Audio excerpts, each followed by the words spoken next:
And it goes to what Kathleen was pointing out earlier, and maybe it's not a dent to the Fed's confidence, but maybe it's a reminder that they need to be mindful of financial stability as well as fighting the good fight against inflation, right? Do you think that priority maybe has shifted a little going into the next few meetings? Well, I think it's certainly given them pause, no pun intended. But they have to keep the banking system stable, and we have it's now surfaced here in the last few days, but it's been brewing for a while. These banks sitting on low-yielding bonds and depositors wanting more yield on their money, so they're going elsewhere. So, the Fed. I think with the facility from the Fed and FDIC on Sunday have ring-fenced this pretty good for now. Certainly that was reflected in the market today and market activity and regional banks recovering quite a bit, regional bank stocks. But, we'll see what we get here over the next week. It looks like stable for now. I think, we said in our notes that we sent over the weekend, and there's been a lot of forecasts on what they'll do next week, but we still think they'll raise a quarter point. When you take a look at the dislocations in the market at the moment, are you seeing opportunities? Sure. Certainly there's a trade in the banks for traders. There's, the trade that developed at regional banks and even the broader, the money center banks. And the money center banks are going to benefit from this longer term because deposits are now flowing there out of fear.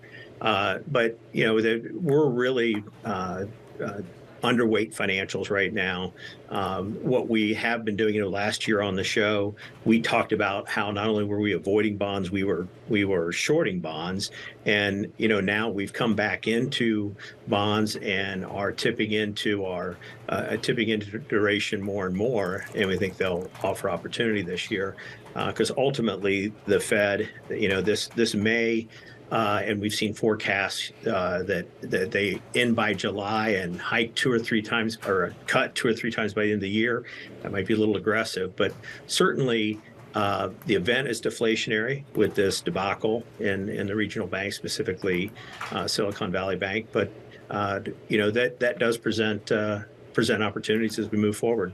Does that mean more upside for those growth stocks that actually did pretty well at the start of the year? And we are seeing that confidence return in that sector, especially when it comes to tech.